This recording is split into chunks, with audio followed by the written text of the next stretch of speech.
Passive voice. দেখুন, voice আপনার হচ্ছে বাংলা যদি বলি তাহলে হচ্ছে বাচ্য।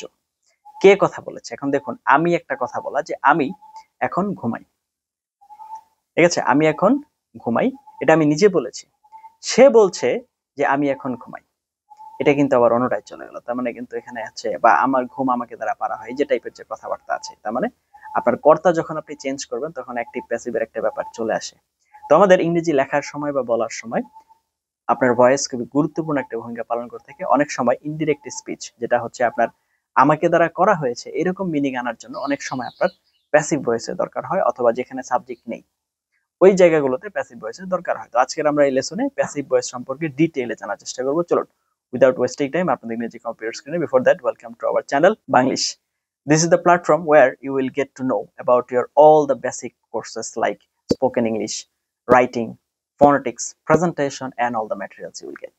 Hopefully আমরা চেষ্টা করছি আপনার ইংরেজি শেখার জার্নিকে সহজ করার জন্য। আপনি যদি 24/7 আমাদের সাথে কানেক্টেড থেকে ইংরেজি শিখতে চান, please like our Facebook page and join our Facebook group. সেগুলোর লিংক ভিডিও ডেসক্রিপশন দেওয়া আছে। আর আপনি যদি স্পোকেন ইংলিশ, তারপরে হচ্ছে আপনার প্রফেশনাল স্পোকেন ইংলিশ বা রাইটিং, এই ধরনের গ্রামার, এগুলো বিষয় নিয়ে আপনি হচ্ছে প্রফেশনাল গাইডেন্স চান, you can contact with us. আমাদের সাথে কন্টাক্ট ডিটেইলস আপনি ভিডিও কমেন্টে পিন করে অবস্থায় পেয়ে যাবেন। এবার চলুন আপনাকে নিচে কম্পিউটার স্ক্রিন এবং প্যাসিভ ভয়েস সম্পর্কে দেখিয়ে নিয়ে আসি।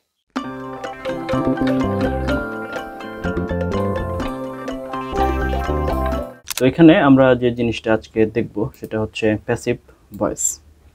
আমরা জানি যে প্যাসিভ ভয়েসের ব্যবহারটা খুব ইম্পর্ট্যান্ট আমাদের হচ্ছে ভাষার ক্ষেত্রে, খুব ইম্পর্ট্যান্ট একটি ভূমিকা পালন করে থাকে এটি। তো সেটি আমাদের লাগবে, এটার আসলে কোনো বিকল্প নেই। প্যাসিভ ভয়েস রাইটিং ইংলিশে বিশেষ ভূমিকা পালন করে। আমরা ইতিমধ্যে টেন্স এবং মডেলসের ব্যবহার শিখতে যে প্যাসিভ ভয়েস সম্পর্কে ধারণা পেয়েছি। এতে আমরা গভীরভাবে প্যাসিভ ভয়েস এবং এর অ্যাপ্লিকেশন সম্পর্কে জানবো, ব্যবহারে দক্ষ হওয়ার চেষ্টা করব। তাহলে প্যাসিভ ভয়েস কিভাবে তৈরি হয়? মূল বৈশিষ্ট্য হলো auxiliary verb plus ভি3।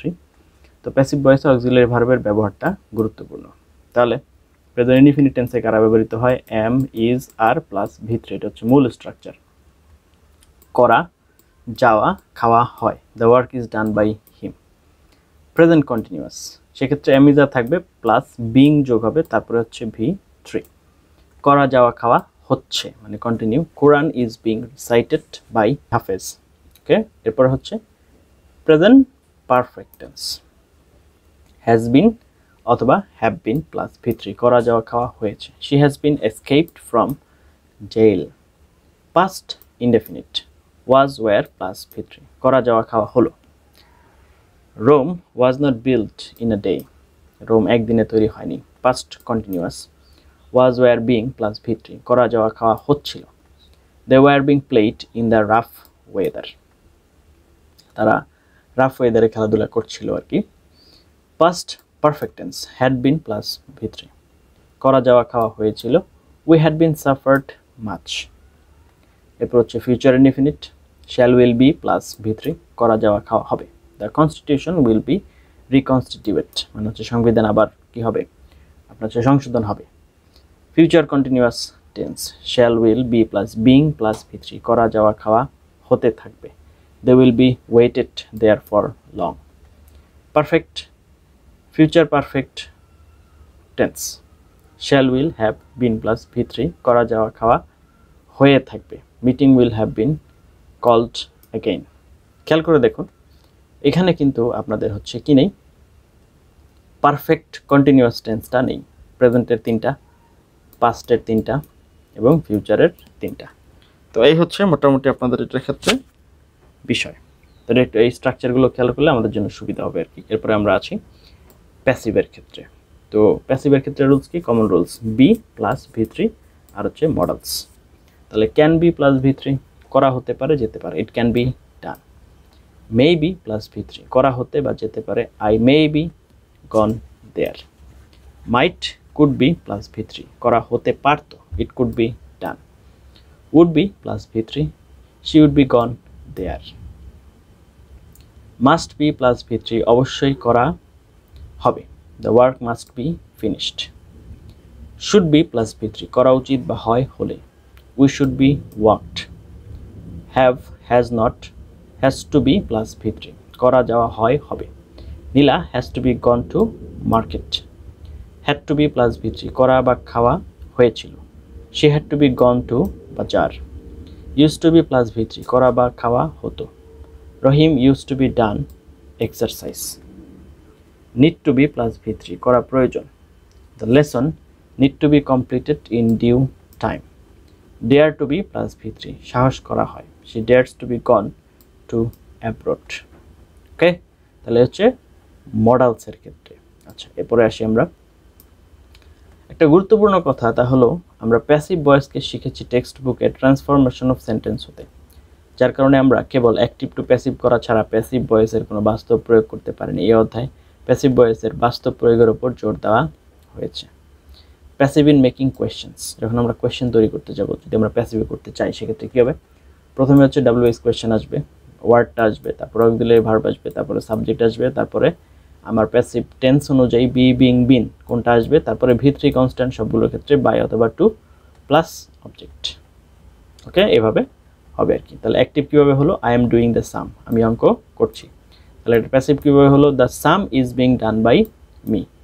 Subject object হয়ে গেছে, আর অবজেক্ট হচ্ছে সাবজেক্ট হয়ে গেছে, অঙ্কটি আমার দ্বারা করা হচ্ছে। এখন কোয়েশ্চেন, প্রথমে WH ওয়ার্ড, হোয়াট, তারপরে হচ্ছে এই যে সাবজেক্ট অনুযায়ী সাম, সেটার জন্য ইজ, তারপরে হচ্ছে আপনার কন্টিনিউয়াসের জন্য বিং, তারপরে V3, তারপরে হচ্ছে বাই, তারপর হচ্ছে ইউ। তোমার দ্বারা কি করা হচ্ছে? What is being done by you. Okay, তারপরে আমরা আসছি হচ্ছে কোথায়? Passive in imperative sentence. ইম্পারেটিভের ক্ষেত্রে লেট আসে, হ্যাঁ, লেট তো আছেই। Let subject plus be plus V3 plus object. Let the work be done, কাজটি সম্পন্ন হতে দাও। Let the work be completed by them. Okay, পরে শুধু এই যে বাই দেমটা অ্যাড হয়ে যাবে আর কি। লেট দ্য ওয়ার্ক বি ডান, যেখানে আপনার হচ্ছে অবজেক্টটা ছিল না, এই অবজেক্ট এখানে অ্যাড হয়ে যাবে, এটা হচ্ছে এখানে ফ্যাক্টর। এবার হচ্ছে ডাবল প্যাসিভ, যদি সেন্টেন্সে দুইটা ভার্ব থাকে তাহলে সেক্ষেত্রে কীভাবে কী করবেন? I am going to open the shop, this shop is being gone to be opened. আপনি কি করতে পারেন? দুইটাই প্যাসিভ করতে পারেন। এই যে গোয়িং, এটাকে করা হচ্ছে ইজ বিং গন, আর ওপেনকে করা হয়েছে টু বি ওপেন্ড। আপনি দুইটাকে চেঞ্জ করতে পারেন, আর চাইলে একটাকেও চেঞ্জ করতে পারেন, সুযোগ আছে। এরপর হচ্ছে গট। কিছু কিছু ক্ষেত্রে দেখা যায় যে বি ভার্বের পরিবর্তে গট ভার্ব ব্যবহার করা হয়, প্যাসিভ করা হয়, তবে গটের ব্যবহার স্পোকেন ইংলিশে বেশি। He was elected as chairman. We can say also he got elected as chairman. তবে সব ভার্বের ক্ষেত্রে হয় না, যেসব ভার্বের ক্ষেত্রে হয়, কিছু কিছু ভার্বের ক্ষেত্রে আমরা গট ব্যবহার করতে পারি, যেমন ইলেক্টেড, সিলেক্টেড, ম্যারিড, কট, কনফার্মড, অ্যারেস্টেড, ডাইভোর্সড, ডাঙ্ক। এটা হবে ড্রাঙ্ক, এনগেজড, কিলড, লস্ট, এগুলোর ক্ষেত্রে আমরা ব্যবহার করতে পারি। এরপর হচ্ছে difference preposition in passive voice. আমরা জানি প্রিপোজিশনের ক্ষেত্রে নর্মালি বাই ব্যবহার করা হয়, কিছু কিছু ক্ষেত্রে টুও ব্যবহার করা হয়, অ্যাটও হয়ে থাকে। প্যাসিভ ভয়েস মানে বাই হবে তা নয়। কিছু ভার্ব আছে যাদের পরে বিভিন্ন প্রিপোজিশন বসে, যেমন প্লিজড উইথ, প্লিজডের পরে উইথ বসে, প্লিজড অ্যাড বসে, নোন টু বসে, অ্যানোয়েড উইথ বসে, শকড অ্যাড বসে, অ্যানোয়েড অ্যাড বসে, রিলিভড অফ বসে, মেড আপ অফ বসে, ফিল্ড উইথ বসে, তারপরে নোন টু বসে। এটা মোটামুটি সবার জানা, নোনের পরে টু বসে, known to. He is known to all, সে সবার চেনা। তো এই আলোচনার পরে আমি এখানে কিছু এক্সারসাইজ দিয়েছি আপনাদের। এক্সারসাইজ 1, এক্সারসাইজ 2, এক্সারসাইজ 3 এবং এক্সারসাইজ 4। দয়া করে আপনারা এক্সারসাইজগুলো একটু করবেন এবং যা যা সমস্যা আছে দয়া করে কমেন্ট একটু জানাবেন। আমি চেষ্টা করব আপনাদের প্যাসিভ ভয়েসের এই বিষয়গুলো আলোচনা করে দেওয়ার জন্য। আপনারা যদি চান এই পিডিএফটা ডাউনলোড করতে পারেন, সেটা লিঙ্ক ভিডিও ডেসক্রিপশনে দেওয়া থাকবে। এতক্ষণ পর্যন্ত সাথে ছিলেন তার জন্য অনেক এবং অনেক ধন্যবাদ। এখন প্যাসিভ ভয়েস সম্পর্কে আপনারা জানলেন, আপনাদেরকে যে অ্যাসাইনমেন্টসগুলো দেওয়া হয়েছে দয়া করে সেগুলো একটু রেগুলারলি করার চেষ্টা করবেন, এবং আমরা যে অ্যাসাইনমেন্টগুলো দিয়েছি সেগুলো করে ভিডিও কমেন্টে আমাদেরকে পাঠাবেন। আমরা চেষ্টা করব আপনাদের সেগুলো অ্যাসেস করে দেওয়ার জন্য। আপনার অনেক প্রবলেম আশা করি সলভ হয়ে যাবে। যাই হোক, এতক্ষণ সাথে ছিলেন তার জন্য অনেক এবং অনেক ধন্যবাদ। We are just one comment away from you. আপনাদেরকে জাস্ট একটা কমেন্টের দূরত্বে আছি। তো আশা করব আপনারা আপনাদের এনগেজারিকে কিছুটা হলেও সহজ করতে পারছি। Thank you for watching until now. Let's meet in some other video. Till then, nice time. আসসালামু আলাইকুম ওয়া রাহমাতুল্লাহি ওয়া বারাকাতুহু।